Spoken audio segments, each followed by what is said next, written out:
My husband's body is still warm when my son grabs my shoulders and screams in my face, "Today you're the next." For one long second, the whole ER hallway goes silent. A nurse turns. An officer looks up from a clipboard. The fluorescent lights buzz like angry bees. My son, Caleb, 17, lets go of me and stumbles back. His chest heaves. His pupils are huge. He looks wild and broken at the same time. "Don't touch her," he yells at no one and everyone. "Don't let her out of your sight." "Caleb," I whisper, "what did you say?" He blinks. Tears jump to the edge of his eyes, then fall. "Mom," he chokes, "I'm sorry. I'm not. It wasn't to you. It was the message." "What message?" But the doctor steps out, face set in that careful hospital way. "Mrs. Hart," he says, "we did everything we could. Your husband's time of death is 6:14 p.m. The words hit me like a door to the chest. Mark. My Mark. Gone on a Tuesday. They say it looks like a fall. Stairs. A clean break at the neck. Maybe he slipped. Maybe. Caleb wraps his arms around himself. He keeps scanning the hall, like he's waiting for someone to step out of a shadow. We go home in a gray car with soft seats and a quiet driver. It's early evening, the kind of light that makes every house on our block look like a picture. Our porch light is on. The flag across the street lifts in the light wind. Inside, the house smells like lemon cleaner and something else, the hint of exhaust faint like a memory. I crack the back door and breathe colder air. The smell clears. The front hall is a mess. Shoes kicked off, Mark's jacket over the banister, my tote on the floor. A brown envelope sits on the entry table with our mail. It's blank. No stamp. No return address. I don't open it. Not yet. Caleb pulls his hood up and paces the living room. He won't sit. His knuckles are raw. I notice it when he rubs his hands together. "How did you scrape your hands?" I ask. He shoves them in his pockets. "Basketball. Pee." He hasn't had pee all week. The TV remote is on the coffee table. The news plays low. "Local businessman found." I can't listen. I click it off. "Tell me what you meant," I say. "At the hospital. Today you're the next." He swallows.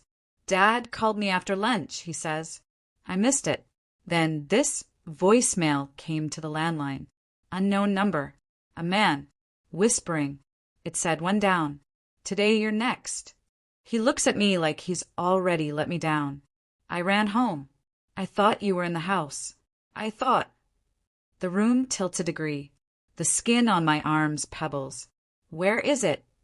He points to the old answering machine we never unplug because my mother-in-law still uses that number. A red one blinks in the corner, slow and steady. The tape is new because the old one snapped last Christmas. I remember Mark threading the new ribbon, joking that we were the last people in America still using a cassette. "Before you play it," I say, and my voice surprises me. It's steady. "Tell me everything. The whole day." Caleb nods. He stands, but he's still pacing in his head. "We left at 7. He dropped me at school, then said he had errands. He was off. He hugged me like I was 5. Caleb's mouth fights a smile and loses. At lunch I called. He didn't answer. At 1:07 he called me. I couldn't pick up. Then I checked the cameras. "What cameras?" "The doorbell. The garage." He pulls out his phone, thumbs moving fast, and opens the app. We watch a tiny version of our day.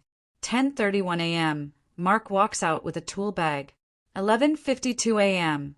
A black SUV slows in front of our house, then moves on.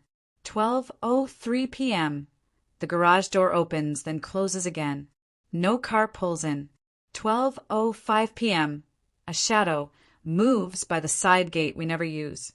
The camera catches only a sleeve, gray, a hint of a tattoo near the wrist. "Do you know who that is?" I ask. Caleb shakes his head. "Dad's buddy, Rick, has ink," he says. "But not there." I think Rick's laugh too loud. I think of the way Mark avoided his calls last month. I think of the past due notice I found in the trash and put it back because I didn't want to see it. The house creaks like it's listening. My phone buzzes. A text from a number not in my contacts.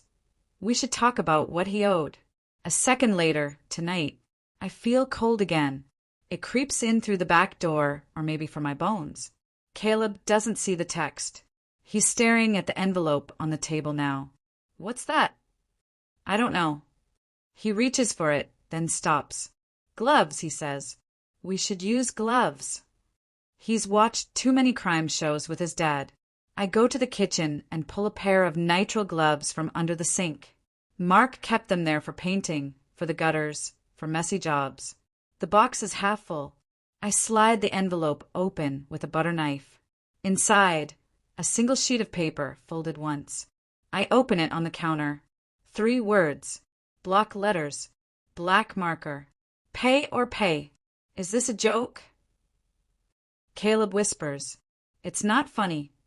The landline blinks red, patient as a heartbeat. I picked up the answering machine. My hands shake once, then steady. We'll play it, I say.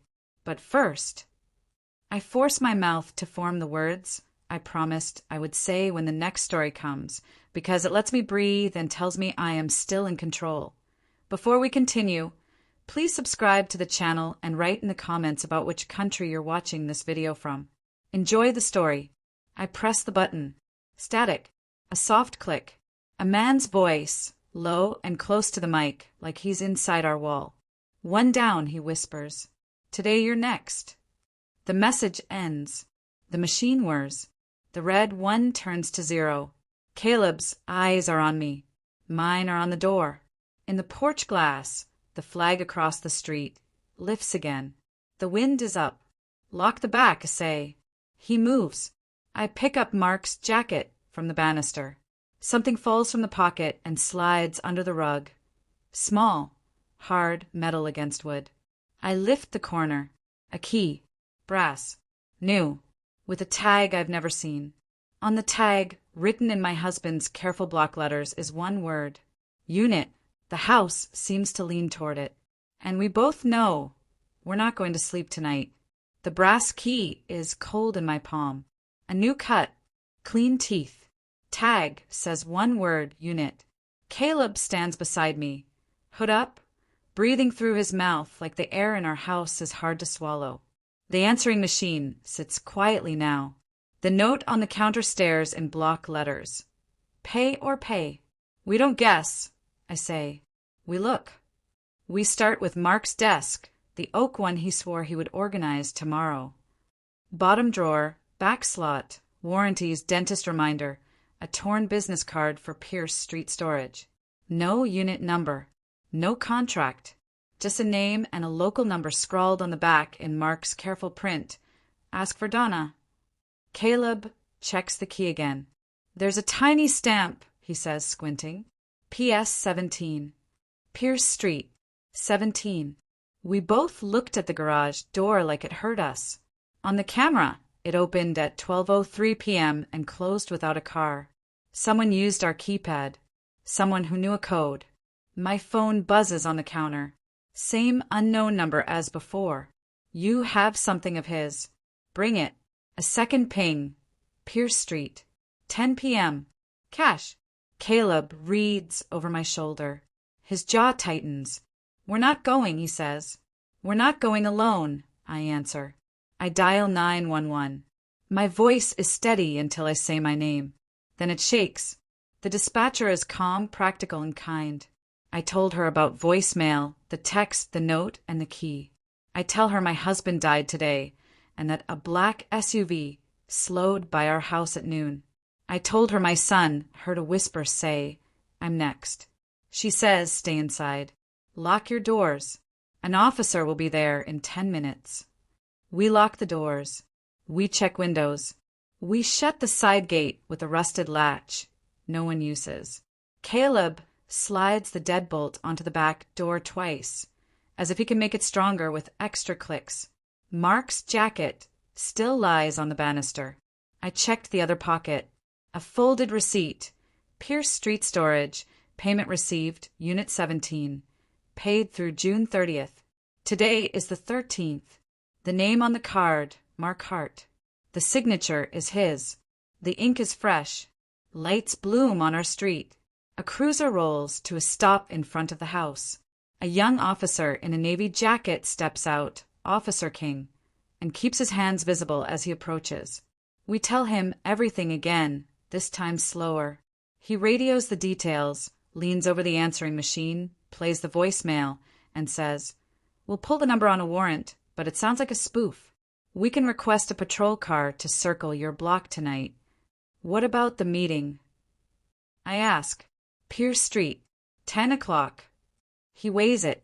"We don't set up buys on a death day without a plan," he says. "But if there's a storage unit in your husband's name, we can request a welfare check there. If you're okay staying here, I can go with a second officer to take a look." I look at Caleb. He shakes his head. Hard. I'm not letting her stay alone. "I won't," I say. "We'll follow in our car. We'll stay in view. You take the lead."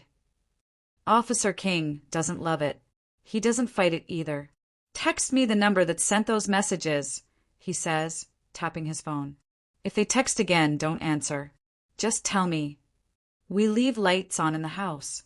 We leave the TV at a low volume like a presence. I took the key, the receipt, the note, and the answering machine tape. Caleb pockets Mark's business card that says "Ask for Donna." The night feels colder than it should. Our tires hum on familiar streets that look wrong now. The cruiser turns onto Pierce. So do we. Pierce Street Storage sits behind a chain-link fence and a keypad that asks for code. The sign says gate closes at 9:45 p.m. No exceptions. It is 9:31. Officer King punches numbers from the receipt into a small tablet and radios the office. A sleepy woman's voice crackles back, "Donna. Unit 17, Mark Hart. Paid through end of month," she confirms. "I can buzz you in. You got permission." "He's deceased," the officer says, simple and soft. "His wife is present." A pause. "I'm sorry," she says. "I'll open the gate." The chain link rattles as the motor pulls it back. The cruiser rolls ahead. We follow. Rows and rows of orange doors in two long lines. Unit numbers stamped in black. 11, 13, 15, 17. We stop. Our headlights paint the corrugated metal. The place smells like dust and oil and old cardboard. Someone's radio bleats softly from a distant unit. Muffled country, then silence. Officer King checks the handle on 17. It's secured with a silver disc lock. I slid the key in. It turns smooth, like it's hungry to work. Caleb watches the lane behind us. His breath fogs. "SUV," he says, a warning in the word. Headlights bloom at the far end of the row. A dark shape idles by the exit, like deciding whether to enter or wait. Officer King nods once. He gestures to the second cruiser pulling in from the street. "Back up." He tips his chin at the door. "On you." I lift the roll-up handle. It sticks at first and then bounces, rattling up on its tracks. A single bulb flickers to life inside on a motion sensor. Unit 17 is small and neat. 2 metal shelves. A black safe the size of a carry-on. A banker's box labeled tax. Another labeled photo. A plastic crate with tools in Mark's handwriting. On the concrete, a folded lawn chair. On the lawn chair, a cheap flip phone. Closed, on top of a manila folder.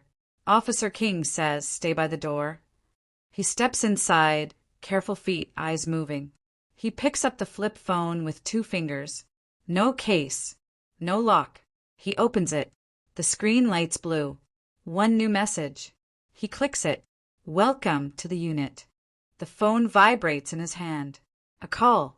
No number. Just unknown. He looks at me. "You want me to answer?" My mouth is dry. I nodded. He hits accept and puts it on speaker. A man breathes. Close to the mic. The same whisper as our tape, only colder. You brought friends, he says. That's not how this works. Officer King's voice is professional. This is a police line. A soft laugh. Then you can tell her where to leave the cash. Same place, he was supposed to the same place. Same time. Or maybe the boy will do it. He's loud. I heard him at the hospital. Caleb takes half a step forward. I caught his sleeve. What cash? I ask before I can stop myself. The whisper doesn't change. He owed. He promised. He hid. Now he's late. Dead people don't pay. Families do. The line clicks dead. The phone screen goes dark. The second cruiser's lights wash orange doors in blue for one slow pass. Officer King pockets the phone in an evidence bag. He points at the manila folder. May I? I nodded. He flips it open. Inside, a ledger, tight columns in Mark's careful hand. Dates, amounts, initials, a note at the bottom of the last page. PS 10, Tuesday, final. Caleb points. PS Pierce Street? Maybe I say. My voice sounds far away. Tuesday is today. There's also a loose photo tucked under the ledger. A print from a doorbell camera. Our porch. A man's hand at the edge of the frame. Gray sleeve. Tattoo at the wrist. 3 black bars. Caleb whispers, that's the same arm. The SUV at the end of the row shuts off its headlights. Its engine stays on. The door opens and closes soft. Footsteps. Not rushed. Not loud. Just certain. Officer King's hand goes to his shoulder mic. 2 to base. Send another unit, he says quietly. To us, back against the wall. No sudden moves. The motion light in our unit flickers. Once, twice. Like a heartbeat that can't decide. From the lane, a voice we don't know, not a whisper now, low and plain. Mark's wife, it calls. Clock says 10. Caleb squeezes my hand so hard it hurts. I don't shake him off. And there, in a 10 by 10 box of metal and dust, with my husband's ledger open to the last line and a stranger walking toward our door, the truth of our life tilts 1 more degree, past grief, into something else entirely. He stops 3 doors down, just outside the spill of our unit's light. Gray sleeve. Hood up. Hands where we can see them. Officer King angles his body. 1 step forward, 1 hand near his radio. Sir, stay right there. The man tilts his head. Mark's wife. My mouth is dry. Yes. He nods at the open unit. You're in the right place, wrong rules. He knew how this worked. The second cruiser eases into the lane from the far end. Its headlights wash orange doors in blue. Hands, Officer King says. Keep them up. The man lifts them a little higher. A black tattoo runs like 3 bars around his wrist, exactly where the camera caught it by our side gate. Caleb's fingers clamp my sleeve. That's him, he whispers. The man flicks a look at the flip phone in the lawn chair. You got the welcome, he says. Good. Then you know it's simple. Bring what's ours. No cops. You're late. Ours means what? Ms. Patel isn't here. This is Officer King. Calm, direct. Spell it. Cash. The blue binder. Same as always. The man's voice is low, flat, as if he ordered this off a menu. 10 o'clock. In or out? Officer King's chin lifts. Turn around. Hands on the door. Now. The man smiles without teeth. No, he nods at the roofline. Cameras don't forget, officer. You're live. King's radio crackles. 3rd unit 2 minutes out. A voice says. The man hears it, hears everything. He slides something from his pocket with 2 fingers and lets it fall on the concrete between us. A key, plain brass, twin to the one in my hand, but with a different tag. He backs up 1 step. Tonight, he says to me, not the officer. Unit 10, or the boy makes the next call. Caleb steps out before I can stop him. Say my mom again, he snaps, voice shaking. Say it. The man's eyes flick, quick measuring. For a second, I see something like interest there, not anger. He files my son away as information. A new set of headlights turns in hard. The third cruiser. Doors open. Police, a voice barks. Show me your hands. The man laughs. Not big, just a breath. He moves 3 easy steps behind his idling SUV and is gone before the second order lands. The vehicle rolls a foot on its own, like he left it in neutral, then stops. By the time Officer King clears the hood, the far gate is sliding shut on a shadow. Perimeter, King says into his radio. Lock the street. Caleb stands in the hum of the row, fists closed. He looks 17 and 5 at the same time. He knew about the binder, he says. He knew the time. Officer King points at the brass key the man dropped. The tag reads in block letters. 10. He bags it. Then he points at our safe. We open it here, not at home, he says. Whatever they want, we see first. I nodded because I have to. The safe is old school dial and handle. No keypad. No sticker with a code. Mark never wrote things like that down. Try his numbers, Caleb says. Birthdays. We try our dates.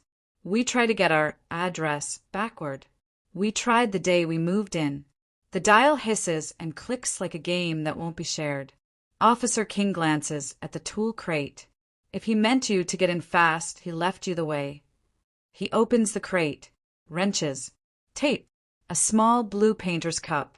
At the bottom, a strip of duct tape stuck to the plastic. He peels it back. Thin paper folded under it, the size of a fortune cookie slip. I unfold it. For numbers in Mark's careful block. 24, 7, 13, 6. A tiny note beneath, not birthdays. Don't guess. My hands shake once, then steady. I dial. 24 right. 7 left. 13 right. 6 left. The handle gives like it's relieved. Inside, neat and small. A blue binder with a rubber band. 2 stacks of 20s under a paperweight. A flash drive in a Ziploc with garage cam on masking tape. A sealed envelope. Donna, only if asked by my wife. Caleb reaches for the binder. Officer King stops him with a palm. Prince, he says, then slides on gloves and opens it himself. The pages are thin plastic sleeves. Inside each, receipts, notes in Mark's hand, photographs of checks. A pattern builds fast. Payments, regular, always the same day. Initials next to each amount. RB. JM. T. Then 3 months ago, a new set of initials starts repeating. 3 vertical lines. The same shape as the tattoo. Caleb breathes through his teeth. He was paying them, he says. For what? Officer King flips to the last sleeve. There's a single page. Final. 10 p.m. unit. Under it, Mark's signature. Under that, one more line. If I don't make it, Donna knows. The sound of that gate rolling shut in my head becomes a real noise. The office cart buzzing up the lane. A woman in a company jacket pulls to a stop. Donna. She takes in the cruisers, the open unit, my face. I got your call, she says to King, eyes soft on me. Mrs. Hart, I'm sorry for your loss. She looks at the safe, the binder, the ledger. She swallows. He came at noon. He looked scared. He gave me this for you. She pulls an envelope from her bag with my name in Mark's hand. Said I could give it to you if you came with police. I took it. The flap is glued hard. Inside, a short letter and a photocopy of a driver's license. Rick Bolton, Mark's buddy from the block. Next to the license, Mark has written. Started with Rick. He introduced me to 3 bars. If anything happens, it wasn't an accident. Caleb's jaw tightens. Rick, he says, like a curse, like an apology to himself for not seeing it. Officer King scans the note, nods once. We'll pick him up tonight, he says, and we'll put a car on your house. I hold the flash drive up. Garage cam, I say. We watch this now. King leads us to the cruiser. He plugs it into the MDT screen. The video loads. 12:02 p.m. our garage door lifting. The camera view is from the back wall, quiet and clear. Mark steps in with his tool bag. He hit the wall button. The door comes down. He walks to the side door that leads to the kitchen. He reaches for the knob. It opens from the other side. A man slips in, gray sleeve, wrist tattoo like 3 bars. He doesn't rush. He doesn't shout. He just puts one hand on Mark's chest and pushes him back a step, then another. The audio picks their voices like a breath. Final tonight, the man says. Mark's voice is tight. I said I needed time. You had time. The man taps the tool bag with the toe of his shoe. Bring it, or your wife learns what you kept from her. Mark squares up, smaller, angrier than I have ever seen him. Stay out of my house. Then pay, the man says, and walks out through the side door like he lives there. The clip skips. 12:03 p.m. The garage door opens and closes again. No one else appears. There's no fall on the stairs here. No break. The camera doesn't see the inside hall. Caleb exhales like he's been holding his breath since we left the hospital. He was alive at noon, he says. He was fine. Officer King rewinds, freezes on the tattoo. 3 clean lines. He takes a photo with his phone, sends it. Patrol's got a plate on a black SUV at Pierce earlier this week, he says. We'll connect dots. My phone buzzes in my pocket. A new text from the same unknown number. No words this time. A photo. It's us right now, me, Caleb, Officer King, standing in the glow of Unit 17. The angle is high from the corner of the row, like a camera taped under the eave. He is watching us watch him. Caleb lifts his head, eyes searching the roofline. There, he says and points. A dark button clings to the metal lip, no bigger than a bottle cap. Officer King doesn't look up. He looks at me. We're not going home the same way, he says. And you're not going back in alone. This escalates now. From the office cart, Donna's radio crackles. A man's voice we don't know says 2 words, plain as a knife. Unit 10. We all hear it. The storage yard hums, empty and loud. The blue lights paint the long row and blink back. And somewhere behind those orange doors, a clock we didn't set is still moving toward promise my husband made and couldn't keep. Donna's radio crackles again. 2 words, flat as a threat. Unit 10. Officer King doesn't look up. We do this my way, he says. Decoy binder. Eyes on every corner. Nobody moves early. He bags the blue binder from Mark's safe and slides an identical, empty binder from his cruiser across the hood. He tucks a thin tracker inside the spine. You, he says to me, stand where you can see but not be seen. Caleb stays with you. Caleb shakes his head. I'm not. You are, King says. 3 bars watches for heat. He also watches for sons who rush. The second team splits. 1 unit rolls to the far gate. Another idles dark behind the office. Donna kills the floodlights over rows A and B, leaving a long stripe of shadow along the orange doors. The night is getting colder. The key to Unit 10 is small and mean in my hand. We walk 3 doors down from our space. The tag reads 10 in block letters like the one he dropped. King lifts 2 fingers. On my count. He nods. I slid the key in. The disc lock pops. I lift the roll up. It rattles a slow arc. Inside, almost nothing. Concrete. A taped square on the floor in blue painter's tape. A cheap baby monitor camera clamped to a broom handle. Lens pointed at the square. Beside it, a Bluetooth speaker blinks a dumb blue light. The speaker clicks. A voice, low and near, fills the small space. Place the binder. Leave. Shut the door. Officer King tips his chin at the taped square. Do it, he murmurs. The air holds its breath. My house is a shadow with a porch light. The back door in the photo was unlocked. I can't stop seeing it. I can't stop smelling the faint exhaust from earlier, like a warning I didn't understand.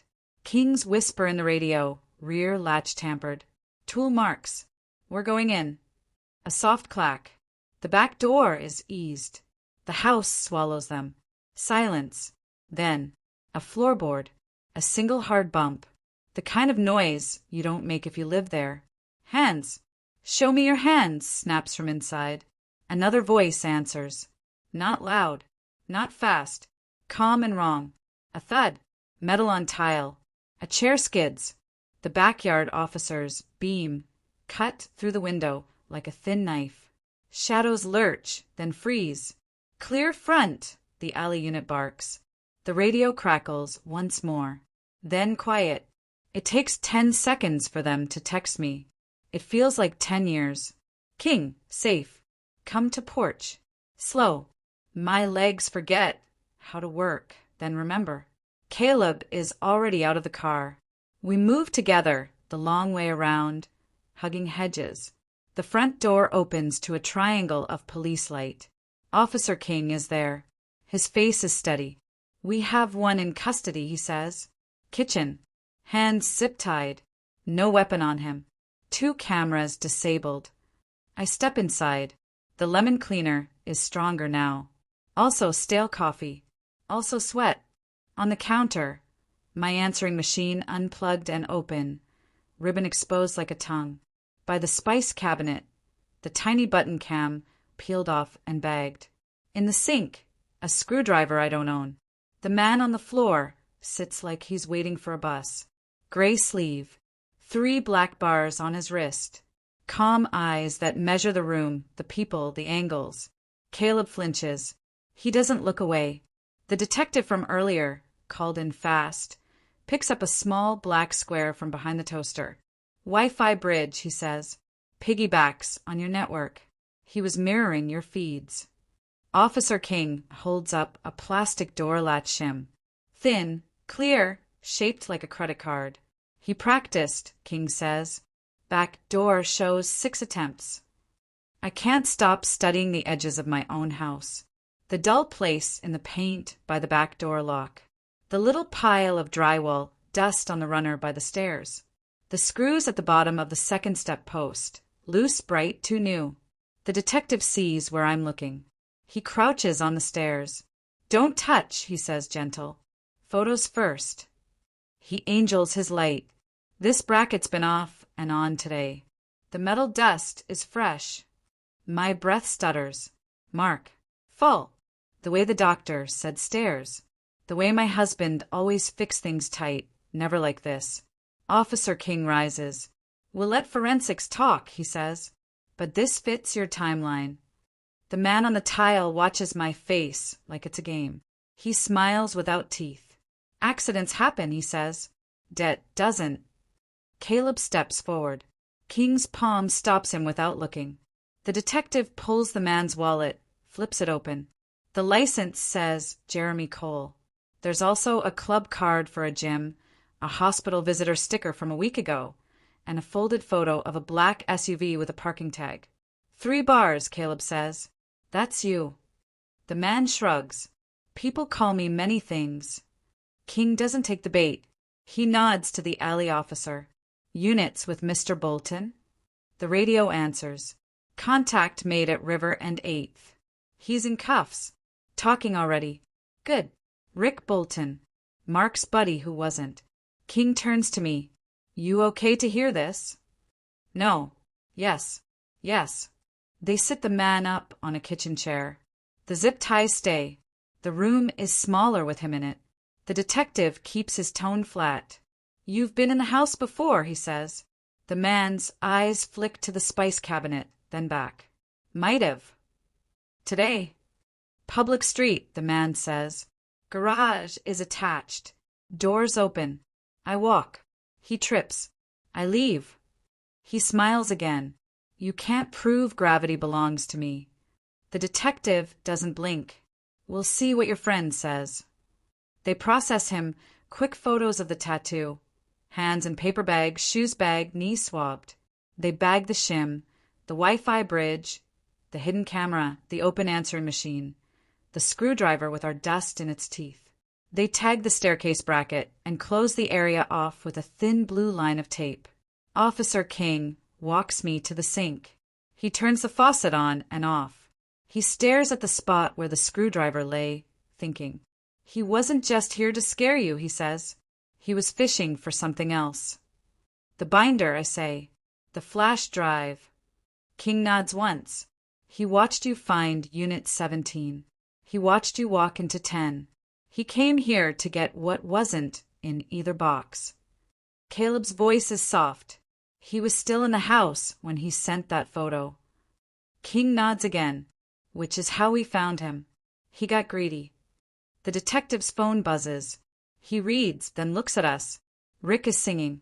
Says Jeremy Cole runs 3 storage yards and a crew that loans cash when banks won't. I like to use insurance, cameras, and leverage. Says he brought Mark in, took a cut, then got scared when Mark tried to back out. Says Jeremy wanted the binder because it has names. Caleb's jaw snaps tight. So, Dad wasn't, he can't finish. Your father got trapped, the detective says. He tried to get out. He left you away. They take Jeremy Cole out the back, head low, jacket zipped, a quiet figure with quiet shoes. No swagger now. Just math, he didn't calculate right. The house exhales. The neighbor's flag clicks the pole. Donna texts a simple safe from the storage office. I send back yes. She replies with a single heart. For hours, people come and go. Forensics dust, photographs, bags, labels. A case worker sits me down and presses a glass of water into my hand until the world stops shaking. A chaplain stands near the porch and doesn't say anything unless I do. When he does, it's I'm here, and breathe, and you're not alone. I believe him. By sunup, the kitchen smells like coffee again.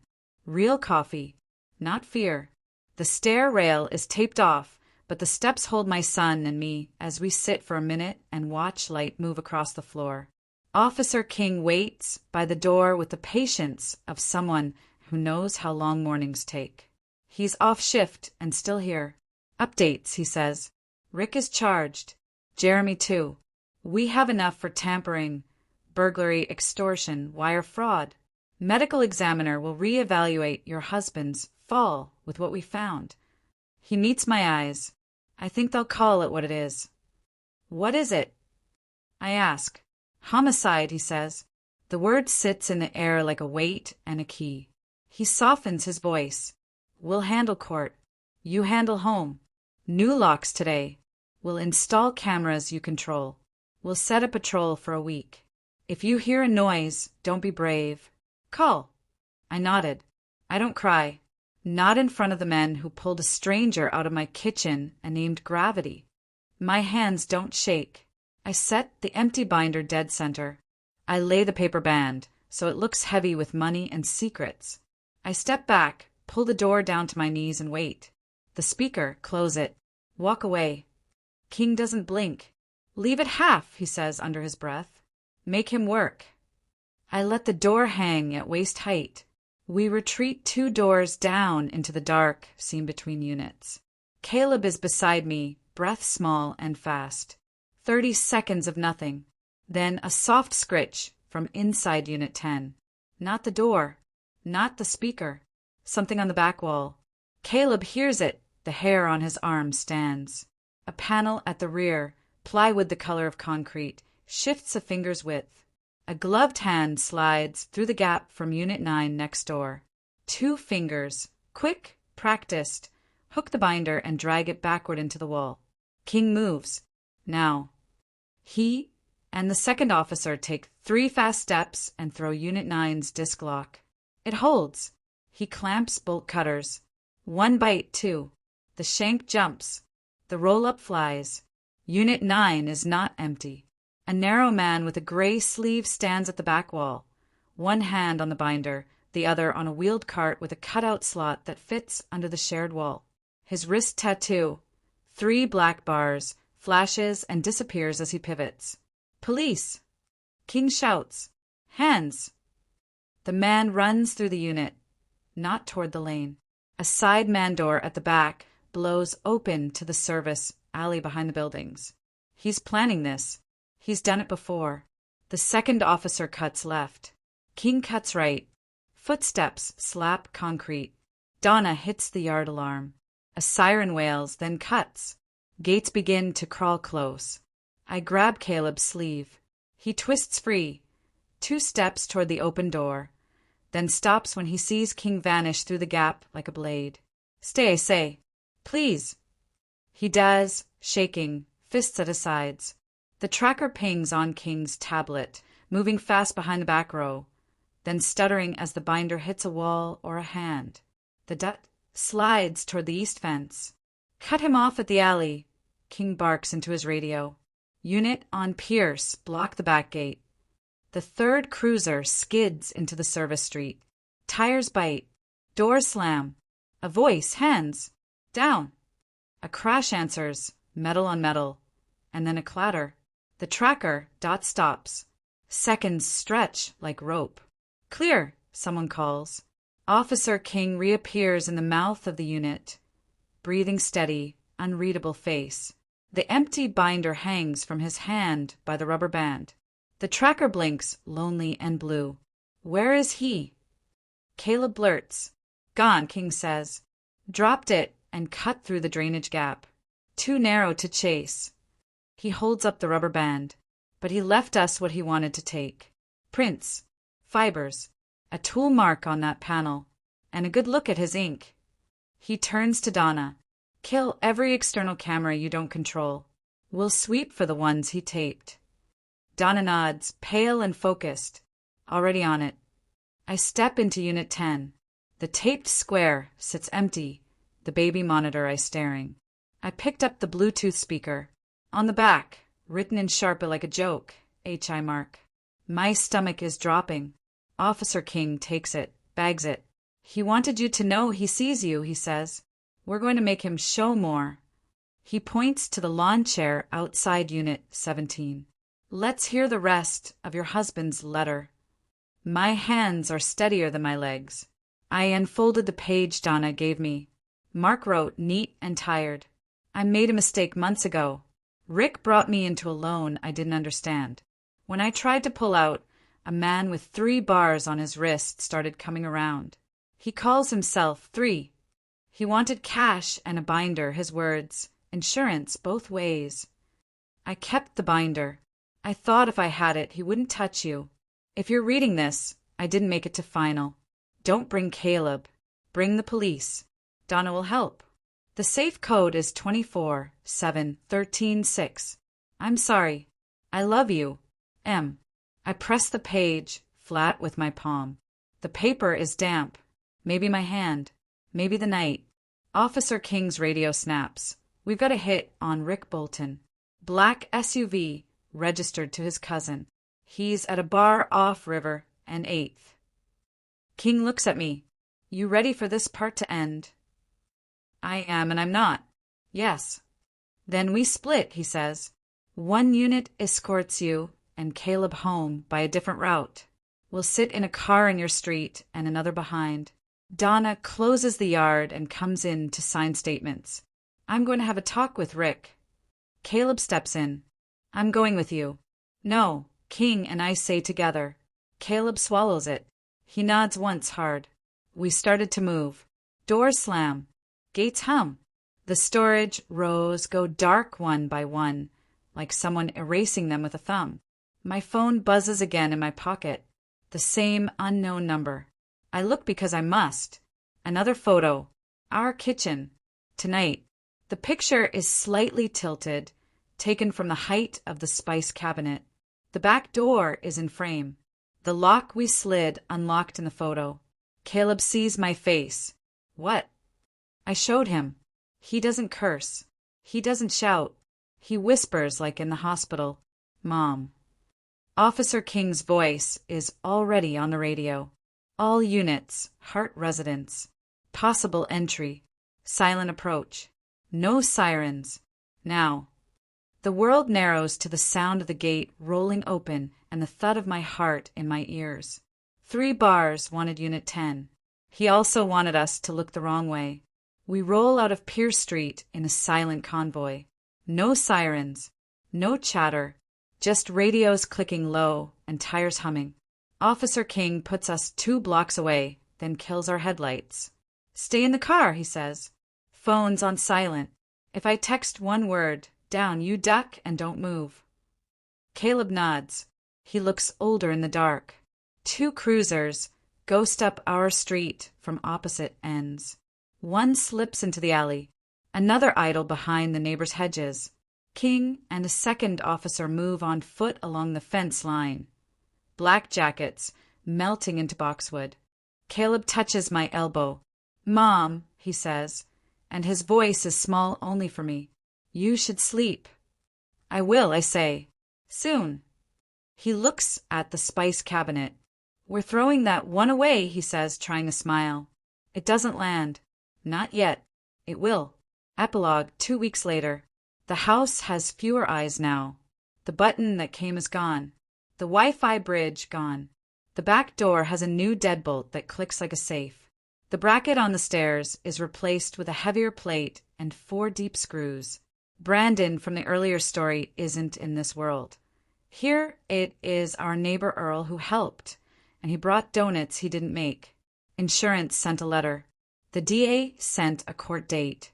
Donna sent a plant I kept by the sink. The storage unit is empty now. The blue binder lives in an evidence box. The ledger does too. The word final is just ink on paper. It cannot touch us anymore. Sometimes I still wake up and hear Mark in the garage. The door opens in my head and closes again. In the morning, I play the last video once, just once, so my brain is sure of what is and isn't. Then I turn it off and watch Caleb eat cereal like a normal boy, not a witness. Neighbors bring casseroles. They say the soft, tiring things people say when they don't know where to put their hands. I say thank you. I mean it. On the porch, the flag lifts in the plain afternoon wind. Somewhere down the block, a kid laughs. The world keeps doing what it does. A detective calls to say Rick took a plea. Jeremy didn't. Court will take time. Truth always wants more of it than we think. At night, when the house settles and the lemon cleaner smells like lemon again, I sit at the table with the key that started this unit, and I think about the words that tried to live in my head. One down. Today you're next. I say them out loud once. Then I answer them out loud, too. Not today, I say. Not in this house. I put the key in a drawer I don't use. I close it. I lock it. Then I turn off the kitchen light with my own hand and go upstairs, one careful step at a time, into a life that is smaller and truer and still ours.